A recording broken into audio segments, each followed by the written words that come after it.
Alhamdulillah kita senantiasa bersyukur kepada Allah Subhanahu wa taala yang memberikan kita nikmat yang tidak terhingga. Mudah-mudahan nikmat itu bisa kita jaga senantiasa di dalam hati kita sampai nanti Allah mengambil kita dalam keadaan husnul khotimah. Ini udaranya begitu biar luar biasa sampai September nanti. Tapi di balik dinginnya cuaca subuh ini, di situ pahala Allah Subhanahu wa taala akan diberikan lebih berlimpah. Mudah-mudahan kita bisa istiqomah jamaah sholat subuh, apapun kondisinya kita istiqomah. Mudah-mudahan ini menjadi bekal kita menghadap Allah Subhanahu wa taala. Jadi Bapak Ibu sekalian, subuhnya waktu yang istimewa. Sholatnya, sholat sunnahnya. Jadi ada keutamaan fadilah sholat sunnah fajar. Kalau Bapak Ibu terlambat sholat fajar, sholat sunnah fajar, boleh nggak itu dilakukan setelah sholat subuh? Boleh. Gak masalah selama belum terbit lakukan sholat fajar, karena sholat qobliyah subuh itu disebutnya dengan rokaatal fajar, 2 rakaat fajar. Maka sebelum fajar hilang lakukan sholat supaya kita bisa mendapatkan kesunahan apa yang lebih baik dari dunia dan isinya, yaitu sholat fajar. Nah, kita bisa belajar banyak dari para sahabat Rasulullah SAW yang punya keistimewaan. Jadi, apakah sahabat-sahabat Rasul tidak punya salah? Ya, dalam kacamata zahir kita punya. Tapi mengapa kita tidak boleh memperbincangkan mereka? Karena mereka itu sudah dijamin surga, kita belum. Jadi orang mau benci seberapapun dengan Muawiyah, ya Muawiyah sudah dijamin masuk surga. Nah kita pinggir surga aja belum ada yang menjamin. Maka kita perlu belajar kepada para sahabat. Nah sahabat yang saat ini kita akan bahas Al-Barra ibnu Malik, Aku Anas radhiyallahu anhu. Jadi sahabat Anas bin Malik itu punya saudara namanya Barra bin Malik, kakaknya. Jadi kalau Anas bin Malik itu oleh ibundanya diserahkan kepada baginda Rasul untuk menjadi pelayan mulai umur 10 tahun. Kalau kakaknya ini Barra bin Malik ini memang dididik oleh ibundanya Ummu Sulaim menjadi orang penjual yang menemani ibu. An Ibnu Syihab an Anasin, dari Anas, qala laqiya akhi al-Barra zahfan minal musyrikin. Saudara saya Barra bin Malik itu ketemu kelompok minal musyrikina, dari orang-orang musyrik. Jadi Barra bin Malik ini memang pejuang yang nekat, gak kenal takut. Ketika beliau itu akan ditunjuk untuk jadi gubernur Irak, itu banyak warganya gak setuju. Kenapa gak setuju? Terlalu nekat beliau itu, Barra bin Malik. Nanti kalau jadi gubernur, jadi pemimpin, ngajak perang, waduh ini kacau nih masyarakatnya, nanti luar biasa akan mendapatkan beban untuk harus perang mati-matian.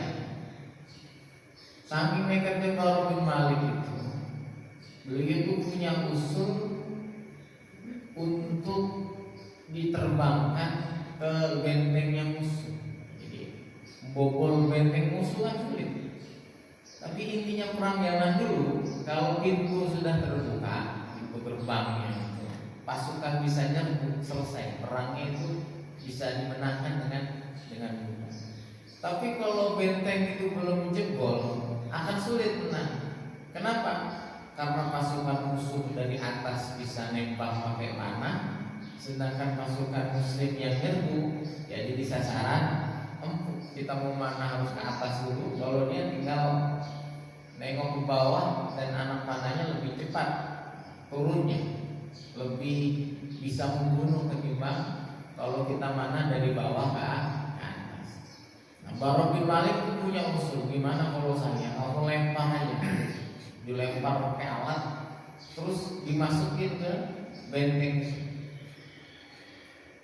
Kamu bener berani seperti itu? Insya Allah saya beresin itu musuh itu. Akhirnya betul. Jadi beliau itu kayak di ketapel itu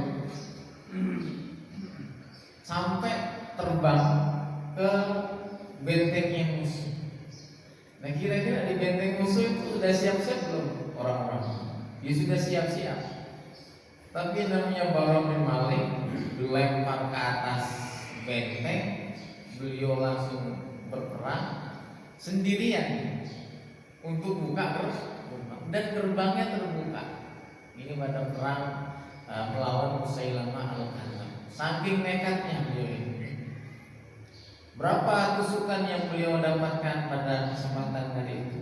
Nggak terhitung, banyak sekali. Darah bercucuran luar biasa. Tapi yang heran itu beliau bisa membuka gerbang itu. Padahal di benteng itu musuh itu jumlahnya ya nggak terhitung. Bisa membuka benteng, lukanya begitu luar biasa banyak, tapi masih hidup dia. Masih hidup. Dirawat oleh para sahabat sampai sebulan dirawat, sembuh lagi, hidup perang lagi. Nah, beliau wafat itu ketika perang Turkus. Kenapa beliau wafat syahid? Karena terkena kaitannya, jadi kayak pancingan orang-orang zaman dulu itu kan ada semacam untuk alat untuk melibas musuhnya, dan beliau itu kena itu, jadi tubuhnya terpancing alatnya musuh. Tetapi ketika peristiwa ini disampaikan oleh saudaranya, beliau itu bertemu sekelompok orang-orang musyrik. Faqala, apa yang beliau katakan? Aqsamtu 'alaika ya Rabb, saya bersumpah atas namamu ya Allah, lamma manahtana aktafahu, ketika engkau memberikan anugerah kepada kami bisa menyerbu mereka, menebas pundak-pundak mereka, wal alhaqtani bin Nabi sallallahu alaihi wasallam, karena engkau memberikan kami kesempatan untuk berperang, ya, menebas pundak-pundak musuh kami, tapi nanti kayaknya saya akan mati dan engkau akan menjumpakan saya dengan Nabi Muhammad sallallahu alaihi wasallam. Jadi beliau ini sudah bersumpah seperti itu. Saya nanti akan meninggal pada perang ini dan akan bertemu dengan baginda Rasulullah sallallahu alaihi wasallam. Famuniku aktamu, benar, ketemu musuh, bisa berperang dengan mereka, wa qutila syahida, dan mereka akan terbunuh. Nah, dan Barok bin Malik ini terbunuh dalam keadaan mati syahid. Nah, yang menarik ini 40 tahun setelah beliau dimakamkan di pemakaman Baqi Madinah, 40 tahun setelah itu ada banjir yang luar biasa besar menerjang pemakaman Baqi, sehingga banyak makam-makam itu yang terbuka. Salah satu ini makamnya Barok bin Malik. Tapi 40 tahun setelah beliau wafat dikubur, beliau itu jenazahnya diterjang banjir, tetapi setelah terlihat masih utuh, jenazahnya masih utuh. Padahal beliau terbunuh dalam keadaan bersimbah luka. Biasanya kalau luka terbuka, jangankan orang sudah meninggal, kita tersayat pisau, apalagi pisaunya bukan pisau yang steril. Berapa hari itu akan jadi borok? Berapa lama itu akan keluar nanahnya? Dan beliau wafat dalam keadaan seperti itu. Tetapi ketika ditemukan dalam kondisi banjir tadi itu, beliau masih utuh dan ditemukan dalam keadaan tersenyum dengan sahabatnya. Jadi beliau itu dipersaudarakan oleh baginda Nabi dengan salah seorang sahabat di Madinah. Matinya bareng, dikuburkannya bareng.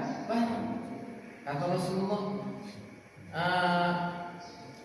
ini nanti kalau beliau mati, kuburkan bersama saudaranya. Kebetulan matinya bareng, dikuburkannya bareng. Ini jarang orang seperti itu. Sekarang yang selanjutnya Sabit bin Qais bin Syammas radhiyallahu anhu. An Anasin anna Sabit bin Qaisin jaa yaumal yamamah wa qad tahannata wa labisa thawbaini abyadain yukafanu fihi. Jadi ada seorang sahabat lagi namanya Sabit bin Qais. Ini sahabat yang luar biasa. Ini orang yang orator umum. Jadi kalau butuh ceramah-ceramah yang menggelegar, yang menggugah suasana, maka Sabit bin Qais ini yang diminta oleh Rasulullah untuk tampil. Jadi sebelum perang itu biasanya nggak langsung perang gitu saja. Ketika musuh sudah berhadapan, ritualnya itu di sana ceramah, di sini ceramah. Saywan gitu kalau dalam bahasa kita. Ini tiru di UFC ini. Tinju itu sebelum tinju kan ketemu dulu, satu sama lain megang mic, saling menjatuhkan mental. Nah, Sabit bin Qais ini langganan.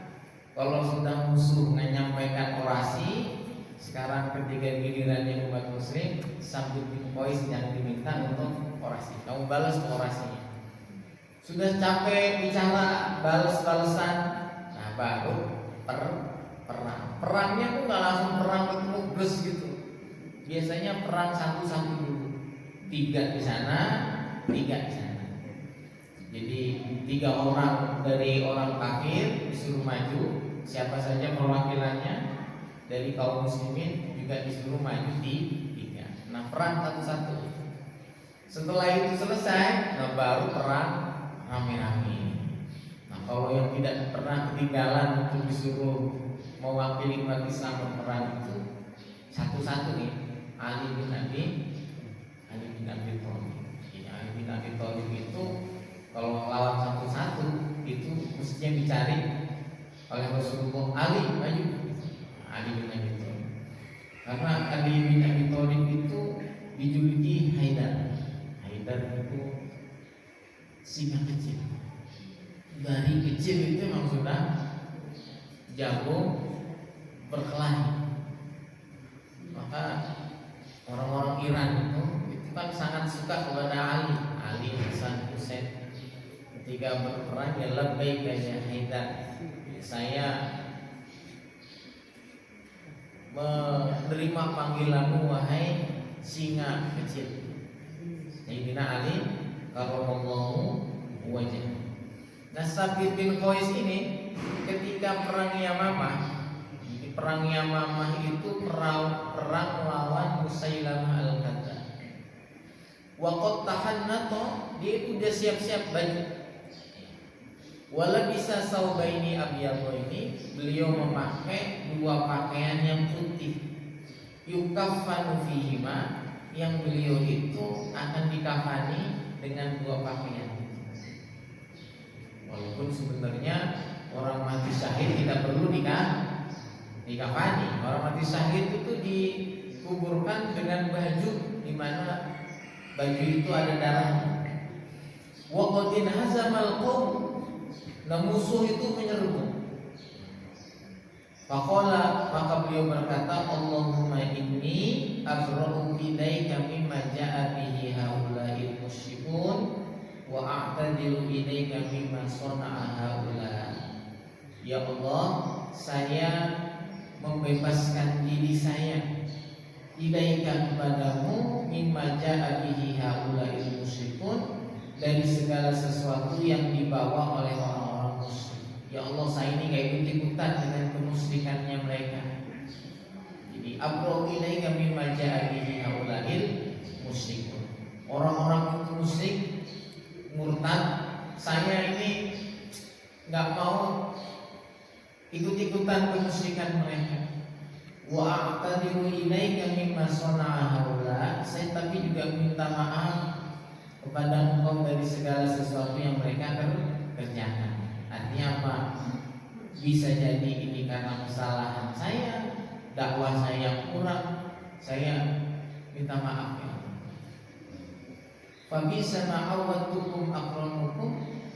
Nah, ketika perang Yamamah ada satu momen kaum muslimin itu mundur. Tetapi Sabit bin Qais enggak mau mundur. Fa bisa ma'awatukum awadatkum akramukum. Beliau tetap di situ. Saya enggak mau mundur, saya tetap di sini saja. Khullu bainana wa bainahum, biarkan saya menghadapi mereka ya, antara saya dan dia. Saat sebentar, enggak lama. Faham malam, lalu beliau menyerbu tentara musuh. Faqatala, dan berperang hatta qutila, sehingga beliau terbunuh. Nah, Sabit bin Qais ini yang tadi dimakamkan bersama sahabatnya dalam satu liang lahat. Sahabat Sabit bin Qais ini. Jadi kalau jenengan punya sahabat yang dekat sekali, orang muslim itu harusnya punya persahabatan yang kuat. Namanya ukhuwah. Orang-orang yang baru masuk Islam, yang dia mesti kagum dari umat Islam itu apa? Persaudaraan, brotherhood-nya. Nah, aneh kalau ada orang Islam nggak bisa menjaga persaudaraan. Maka tugas baginda Nabi ketika pertama datang dari Makkah ke Madinah, beliau itu mempersaudarakan ini dengan ini dengan ini dengan ini. Supaya apa? Hubungan itu menjadi hubungan yang raket satu sama lain. Nah, jangan sampai kita ini gak punya sahabat baik yang seiman. Ayah saya itu orangnya pendiam, saya nggak pernah tapi kalau sudah sahabatnya datang, maka ayah saya itu nggak terlihat seperti ayah saya yang sehari-hari. Yang namanya tertawa, ngobrol dari pagi sampai siang, tertawanya keras sekali. Kita keluarga itu aneh. Ayah saya jadi orang yang lain. Ketika apa? Ketika ketemu sahabat-sahabatnya, betapa akrabnya, betapa luar biasanya. Pada satu momen, saya tuh nggak pernah lihat ayah saya merokok, beliau bukan merokok. Tapi kalau sahabatnya datang merokok, ikut merokok. Jadi nongkrong luar biasa persahabatannya. Kalau kita tanya sih tentang dia, teman di pondok, kocok liwet, teman masak. Kemana beliau pergi? Ke kota-kota yang dicari ya rumah sahabatnya. Kalaupun nggak mampir, beliau cerita, saya punya sahabat di sini, namanya ini, dulu mondok di sini, hafal. Ini yang saya sampaikan dalam khutbah di sini. Wasiqal ladzina taqaw rabbahum ilal jannati zumar. Orang-orang kafir sama orang-orang yang bertakwa baik ke neraka, baik ke surga, sama-sama digiring. Kalau orang kafir itu digiring karena mereka nggak mau masuk neraka, sehingga malaikat diturunkan untuk giring bawa cambuk masuk ke neraka cepetan. Tapi orang-orang mukmin juga digiring, bukan karena mereka nggak mau masuk surga. Kenapa mereka nggak mau masuk surga? Harus digiring sama malaikat, harus cepetan masuk surga, udah buka pintu surga. Karena mereka masih menunggu saudara-saudara, masih menunggu sahabat-sahabatnya. Saya nggak ketemu Pak Bambang mana gitu. Saya lihat dia nggak ketemu, di mana beliau? Atau mereka terus masuk dulu, sudah duluan Pak Bambang. Kok kamu ini ibadahnya belakangan, kok mau bareng Pak Bambang udah di dalam, sudah di dalam. Kamu masuk ke sana. Nah, itu hal-hal seperti itu harus kita jaga dalam persaudaraan kita, wabil khusus di masjid. Maka saya tuh paling nggak suka rapat masjid bertengkar. Kalau saya mimpin rapat tuh ada yang bertengkar di masjid saya, itu kita sedang ngurus masjid. Ngapain kita bertengkar? Jadi toleransi tokospironya harus dijaga ketika berada di masjid. Ini perlu kita terus dorong supaya umat kita ini jangan terpecah-pecah. Masjid saya itu campuran, ada NU, ada Muhammadiyah, meskipun ya banyak NU-nya. Ketika nyusun khotib, saya baca ini kok ada orang Muhammadiyah. Saya tanya, ini dari sekian banyak khotib mana yang perwakilan Muhammadiyah? Bukan pasang. Ini jamaah protes, nanti yang protes suruh saya harus pasang orang Muhammadiyah. Nanti soalnya kalau baca Fatihah nggak pakai Bismillah, ya nggak apa-apa. Kalau mau ke Mekah haji juga nggak pakai Bismillah, nggak masalah. Nanti kalau subuh bentuk-bentuk, ya nggak apa-apa. Bunut itu sunnah. Menghormati saudara itu wajib. Kalau jenengan kayak itu bunut karena menghormati beliau sebagai imam, dapat pahala kok. Jangan-jangan lebih besar pahala pun daripada bunutnya. Karena kita punya persaudaraan yang kuat. Hal-hal yang kecil itu gak usah dipermasalahkan. Ini ukhuwah. Apa para sahabat tidak berselisih? Berselisih juga. Tapi mereka menjadikan perselisihan itu sebagai bumbu peradaban. Saya ini orang yang tidak begitu senang terlalu fanatik pada satu pendapat. Kadang-kadang begini, saya dicurhati, Ustaz saya paling gak senang kalau sholat di samping orang Muhammadiyah. Kenapa? Gak mau salaman biasanya. Habis sholat gak mau apa? Gak mau salaman. Padahal dia tuh biasanya salaman. Saya bilang begitu. Gak semua orang, jangankan orang Muhammadiyah, orang NU ini, kok ada yang gak mau salaman? Belum saya enten. Kalau dengan sholat jamaah di masjidnya Kiai Maksum Anwar Maksum, ini Anwar Maksum itu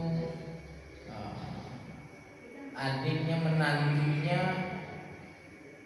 Ki Hasyim As'ad, punya pesantren di sebelah. Namanya Ye Mahfud, Ye Mahfud. Nah Ye Mahfud itu kalau beliau selesai sholat itu nggak boleh ada yang salah. Assalamualaikum warahmatullahi wabarakatuh. Kalau ada yang salah sih sama menanti habis wiridan itu NU GNU sama. Ada lagi NU nih, saya nggak mau ikut Muhammadiyah soalnya nggak ruyatul hilal, pakai hisab, penentuan Idul Fitrinya tidak diruyat tapi dihisab, pakai hitungan. Itu Muhammadiyah. Pertanyaan saya, apa semua orang NU itu pakai ruyat? Hah? Buat warna gandeng NU apa tuh? Kalau Ramadan, Syawal pakai ruyat atau pakai hisab? Dipakai hisab. Peloso, warna peloso nih, terus kawasan. Ini nggak sama. Penentuan awal Ramadan, akhir Ramadan itu pakai hisab, sama seperti Muhammad. Iya, masih nggak mau NU. NU itu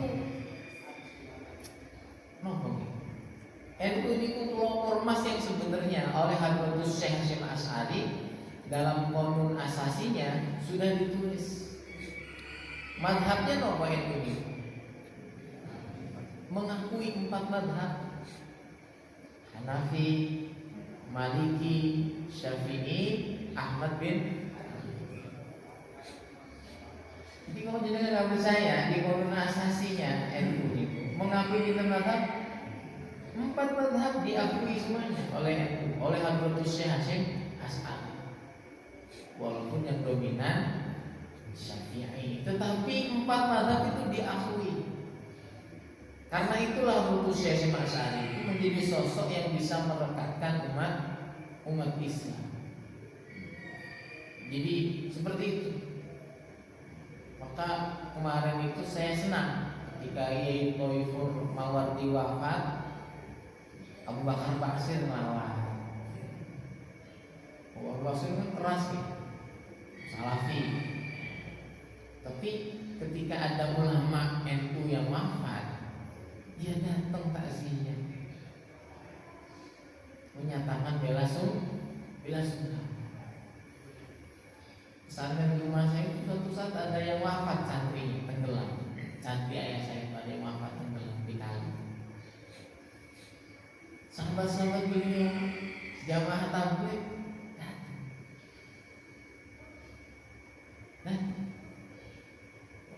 celana cingkrang kayak jubah itu, sini nih gue ya temen, oh aneh itu, celak jamaah tabligh itu, temen-temennya ayah itu biasa.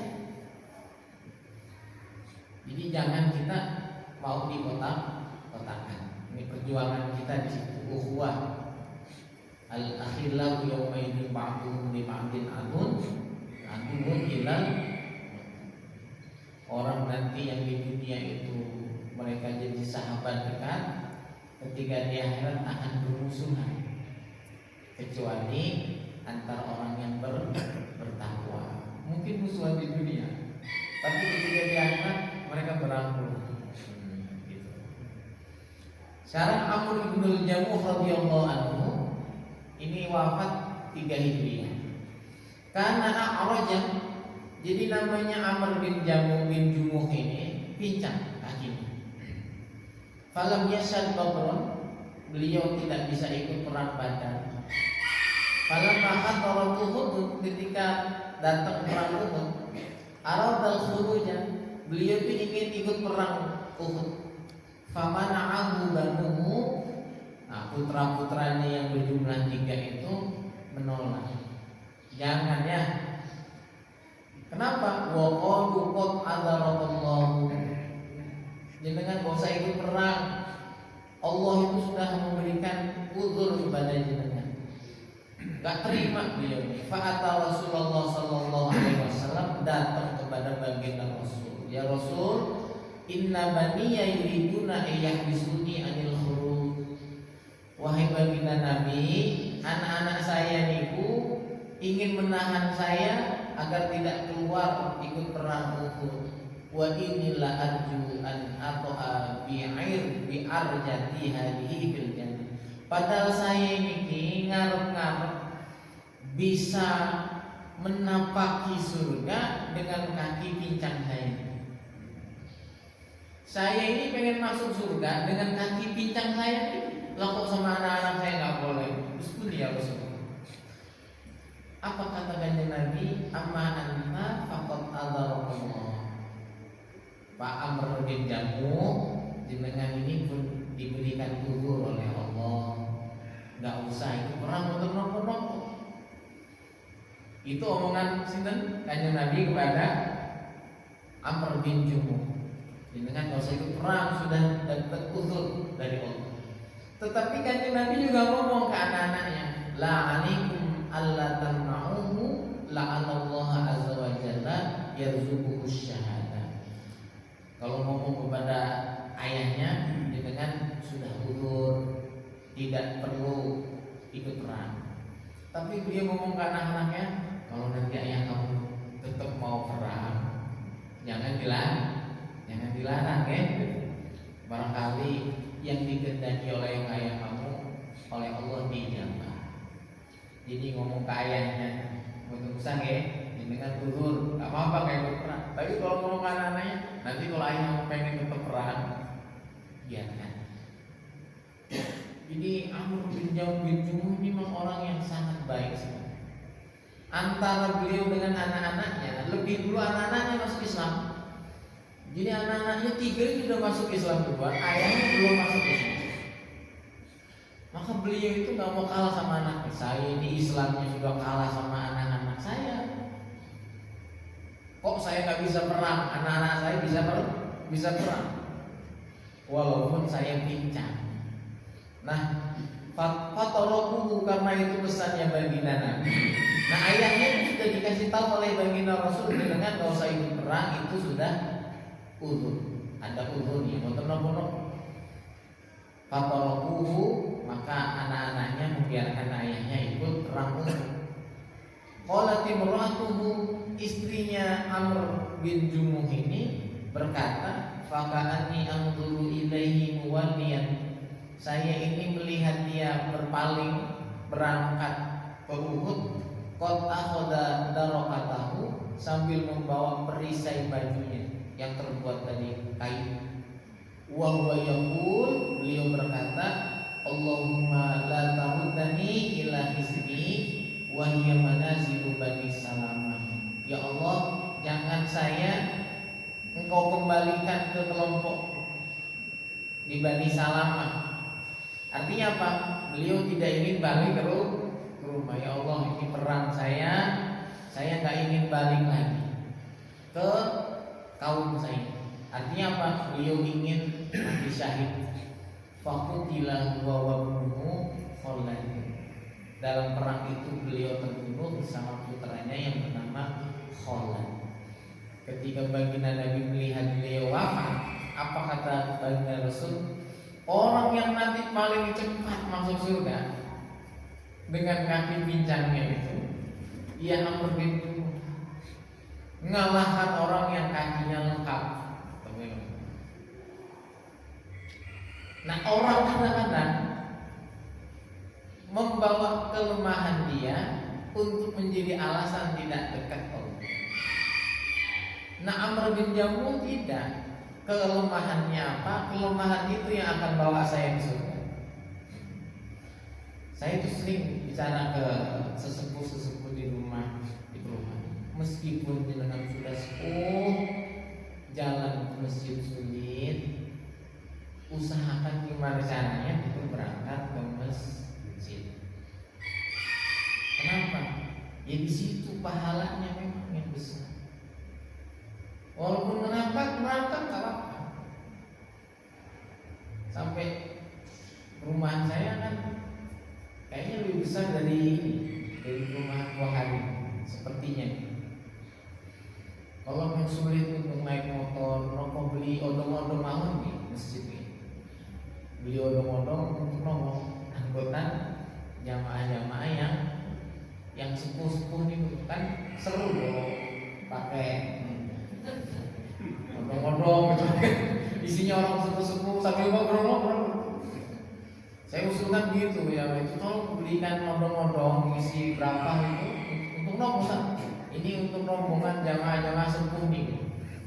Kalau berangkat sendiri naik motor nggak bisa, anaknya juga banyak kerja. Ini kayaknya Nurul Iman dulu yang beli odong-odongnya ini. Kalah kayaknya. Nah ini sampai sekarang belum terbeli tuh odong-odong itu. Nanti kalau beli odong-odong yang mikir sih bisa dipikir dulu. Yang penting odong-odongnya sudah beli. Kadang-kadang masjid itu royongan beli ambulan. Terus banyak masjid punya ambulan. Nah, ambulan kan ngantar orang mati ke kuburan. Nah bekal kuburan ini nggak disiapkan. Malah ambulannya yang dibeli. Kalau saya daripada beli ambulan terlebih dahulu, lebih baik beli odong-odong untuk yang sepuh. Lucu itu nanti. Kalau Nurul Iman bisa beli rumah viral itu nanti. Masjid odong-odong. Kemana rutenya? Yuk tanya keliling. Jadi 15-10 menit sebelum azan itu sudah beroperasi. Surga gitu. Sopirnya bukan tahu bulan digoreng dadakan, tapi surga kendaraan surga menarik pasti. Ibu-ibu juga senang gitu kan rekreasi, bisa tahu rumah masing-masing. Jadi nanti kalau ini dengan ketemu orang kok cepat sekali jalan di surganya Allah. Yaitu sahabat Kanjeng Nabi yang namanya Amr bin Jumu. Mudah-mudahan kita kepanggil dengan beliau. Amin ya rabbal